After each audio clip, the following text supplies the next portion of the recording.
What's up guys, NepentheZ here and welcome back to another Draft FUT Champions video. Today we're at episode 6 I believe, maybe episode 5, I can't remember specifically. We are in a good spot right now. We're actually like fighting 1-for-1 with FUT Champs at the moment, which is quite interesting. Based off the back of the last episode, we have 5 entries, 11 wins, 3 losses, which in FUT Champs, of course, would put us to Silver 1. We're now almost halfway through, so my first game of today's episode is going to be the 50% mark. We spent 75,000 coins on draft entries. We have 175,000 coins worth of packs back, giving us a net value of 100,000 coins.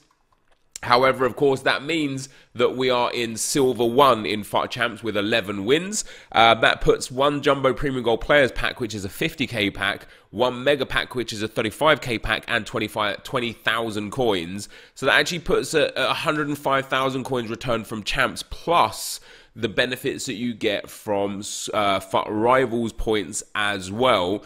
However, of course, what we have to factor in the other side of things is the fact that in draft you don't have to pay for fitness or contracts or injury cards. And so, you know, I think right now we're about 50-50 at this current point in time. But guys, if you could drop a thumbs up on the video, it would be very much appreciated.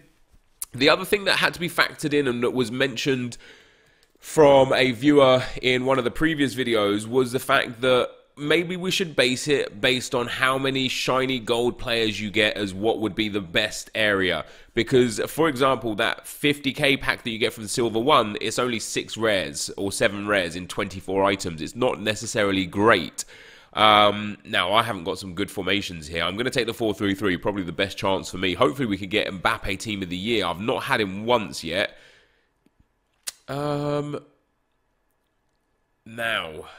Bale is a beast.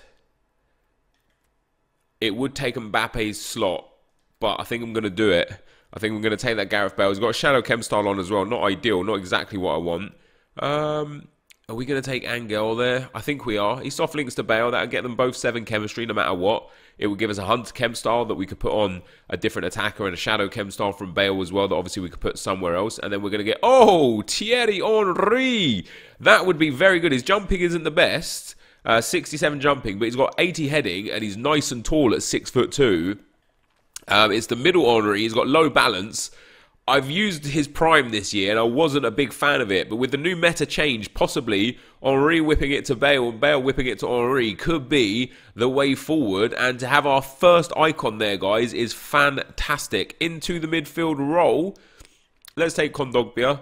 Of course, strong links to Henry and feeds into this La Liga team that we've got going on. And our second midfield, oh God. Man, these picks aren't the greatest. Where's the best chem style? Hunter. So we'll take Defoe.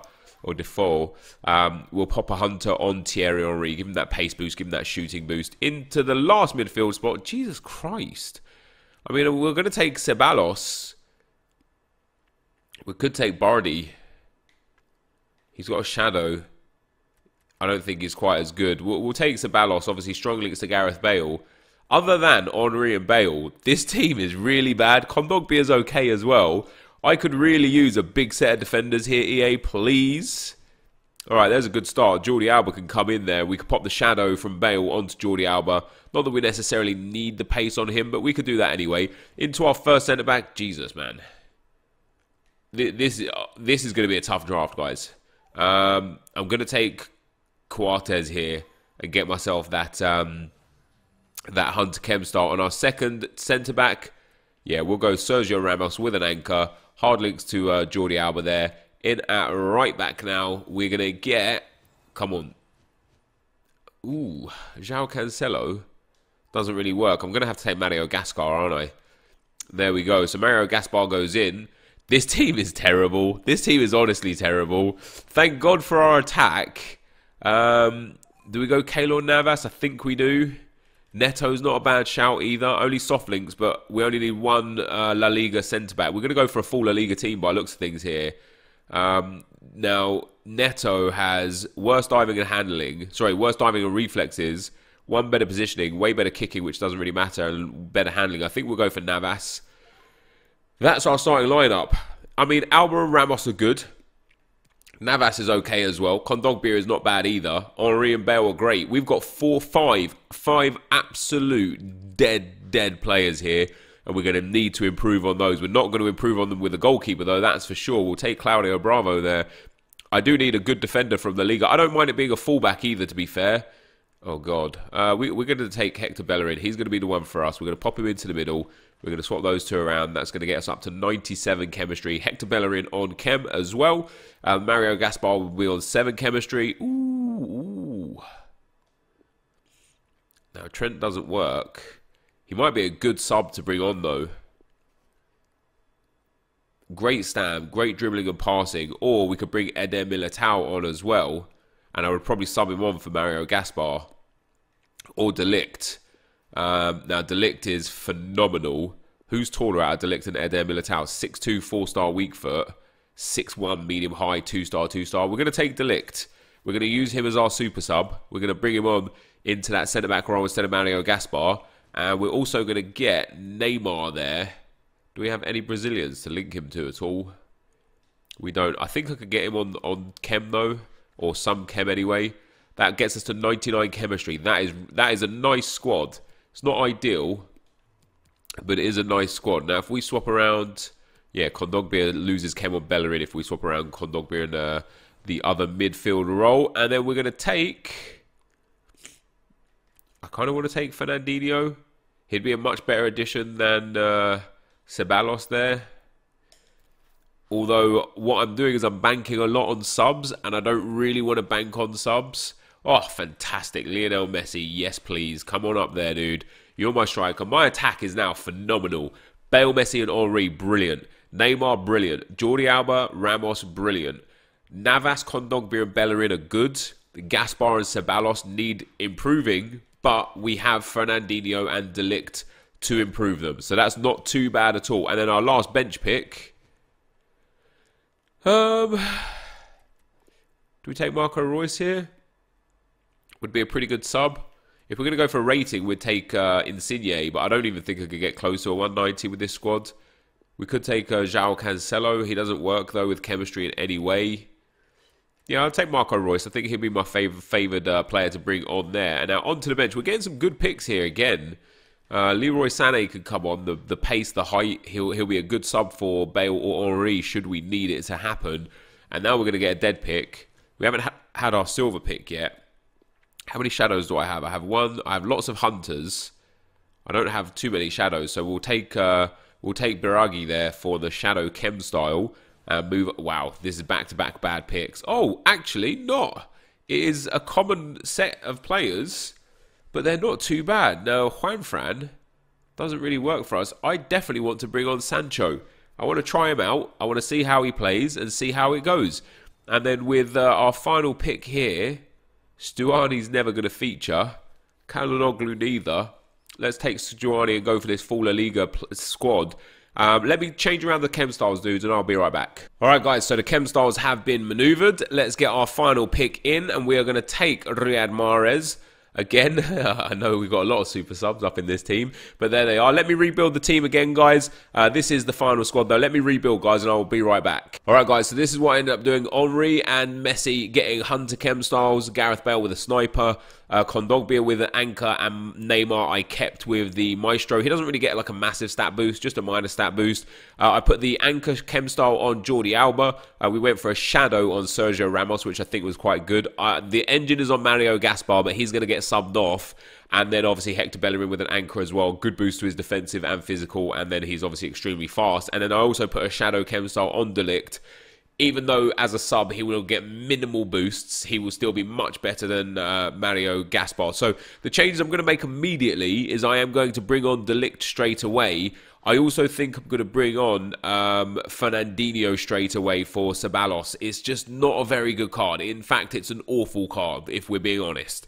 Low stamina, terrible stats all round.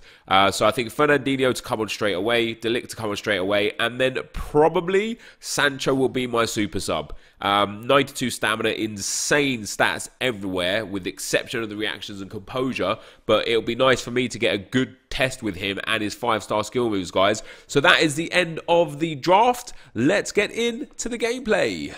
Okay, guys, as we go into the gameplay, the first opponent we come up against has got a very nice 4-3-3 team. Aubameyang, Felipe Anderson, Luka Modric, Team of the Year Kante, in form Digne, in form Carvajal, right back, Alexis Sanchez, Jesus words, in there at the right wing spot. All in all, a nice squad, a little low on chemistry, but I don't, you know, in draft, as long as you like sort of like hitting the 80 to 85 sort of ranking in chem, that's not a problem. And there's the first cross of today's game, and today's draft is probably going to be called something about the overpowered crossing mechanic. And I've been banging on about this mechanic for a couple of weeks now, and it's been met with very mixed reactions. Some people saying this is not a real thing, that I'm making up this crossing mechanic, that it doesn't exist and it doesn't work, and some people saying why, you know, what this isn't a new thing. Some people saying this has actually been in the game for a while, and it does turn out that it has been an overpowered mechanic in the game since day one of FIFA 19 at least, maybe in 18 and 17, but people just never used it. I know in FIFA 18 I used and abused the crossing mechanic at the back end of the game after watching Mo Aubameyang use it so well, and this year there are a few tutorial videos out there already on it that have been around since October, since the game initially came out. The reason why we haven't seen it much until now is twofold. The first reason why we haven't seen it much until now is because the timed finesse shots have been so broken that you kind of didn't need to cross. It was never in anyone's first interest or first instinct to cross the ball. With that getting patched this coming week, people are looking for new ways to score. I kind of found this by mistake as well. I put George Best into my Road to Glory team and Gareth Bale Team of the Year card as well. And I did an LB cross to the back post with Best, and Bale just rose above my opponents and absolutely destroyed them. And I was like, oh, wow, like that's the first time for me I've managed to get crossing to work for me this year. And so I started trying to abuse the left bumper cross a lot more, and it seemed to be extremely overpowered. As I started talking about it a bit more, it turned out that there's also another overpowered crossing mechanic, which is the El Tornado cross. And that is as simple as it sounds, using the El Tornado skill move, which is a 5-star skill move, and then crossing the ball. And for some reason, what happens is the defenders, they just don't even jump, they don't react, they don't do anything. They just stand dead still, they don't try and interact with the ball, or they don't jump for the ball, or whatever happens is it causes the attackers to be far more aggressive, to get far more accuracy, and then coupled with, and this is where I think a lot of people are going wrong, coupled with the downwards header, which is the LBRB header, it's like a driven header if you like, it reduces the shot accuracy, or increases the shot accuracy, should I say, dramatically, to the point where it becomes so overpowered. And we're going to see it more and more. The second reason why we're going to see it more and more is because there are far more well-equipped players for it now than there were 3 months ago or 2 months ago, with the likes of Flashback Zlatan Ibrahimovic, with the likes of Gareth Bale's Team of the Year card, with the likes of Team of the Year Ronaldo, and I've been watching the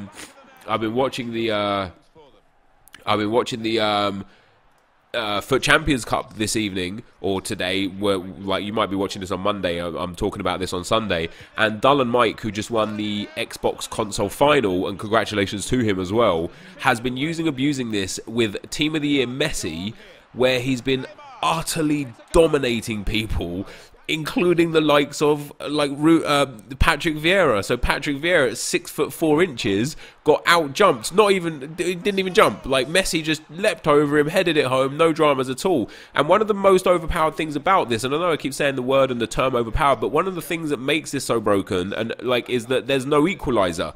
With the time finesse shots, as long as you predicted your opponent well, you could maneuver your goalkeeper into a position where he would just save it. Like, you know, you bang it top bins, no problem. As long as you move your keeper there, that's okay. With this crossing mechanic and with these headers, there's no counter to it. You can't move your keeper because the players outjump the goalkeepers. You can't really move your keeper anyway, because where do you move him? You don't know where the cross is coming in. You're not going to risk that kind of behaviour. If you end up moving your keeper out for a cross, you're just going to open the goal up for a tap-in. And it gets to a point where it's nearly impossible to deal with. I don't know. I haven't really found anyone that has dealt with it very well, and I don't know what the counter is going to be to this crossing. And you'll see here in the final, I actually conceded two crosses there, one from the corner, one from Guendouzi. I went 2-0 down in this final. I pulled it back to 2-1 just on the stroke of half time here. I actually wasn't really getting the crosses in very well in this final. I don't know if it was the formation, but like in the first 3 games I was scoring a lot of crosses in this draft. In the final here I couldn't really score the crosses. I don't know, like Henry and Bale are great for it, so I actually think it was whatever my opponent's formation was in the final, it kind of just nullified Bale and Henry right there, and I got it back into 2-2, and then my opponent scores just off of kickoff the cheesiest goal to win the draft, and it's so disappointing to lose the draft like this. I blocked it and tackled him multiple times, but in typical FIFA fashion, the rebounds were there, and that was sadly the end of the game. So we get to the final today, guys, but we do end up losing the draft. Very happy with my performance still. That is going to be the end of the gameplay. Let's get into the packs. Alright guys, so we end up losing in the final here today. The final was actually a really, really good game. My opponent had an absolutely insane team, far, far better than mine, and took an early 2-goal lead and kind of played super passive after that. And I get it, you know, draft final, no dramas with that at all. I got back in at 2-1 at half time, and then I eventually in the 75th or so minute got back in at 2-2 with Neymar after working really hard and having to focus really hard to get back into the game. And then he scored a kick-off cheese goal that it was a fun game. Look, I'm not discrediting him for the win because he was a quality player with a quality draft, right? It's just sad that the game was settled by a kickoff goal that got blocked, then got saved, and every rebound dropped to the attacking team. It's just a harsh way to settle the draft, if I'm being perfectly honest. However, that is part and parcel in the draft.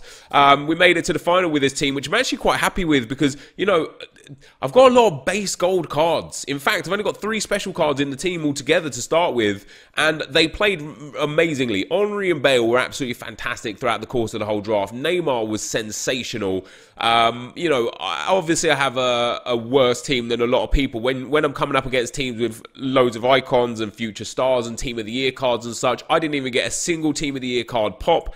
Got a couple of future stars cards popped, but you know, my team was obviously a little bit worse than my opponents, but it saw me through to the final, which was very, very nice.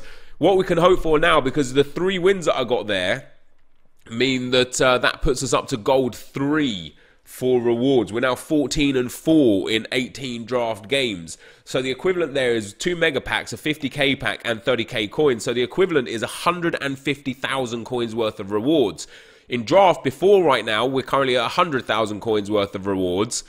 So I need 65k's worth of packs here to match up with gold 3, and we're not going to get that from the end of a draft. And we get a premium gold players pack and a gold players pack, which I think is a 25k pack, and I think the gold players pack is a 20k pack or a 15k pack. I'm not quite sure, but we get about 40 to 45k's worth of rewards there. I'll have to go and figure out what the gold players pack is for an exact reward cost. It's still going to be quite close.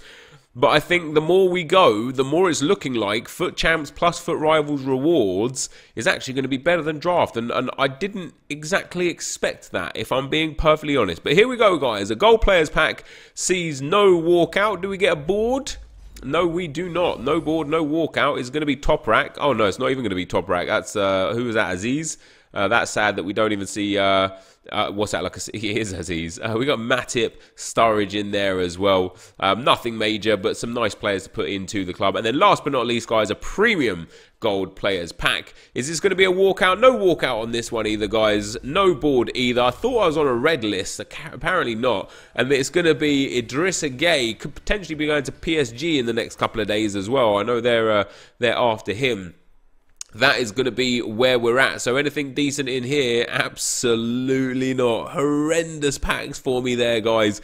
That, though, is where it's at. This is going to be the end of the video for today. If you did enjoy it, be sure to leave a like, rate, and comment, and subscribe to my channel if you haven't already. But for now, guys, I'm out. Peace.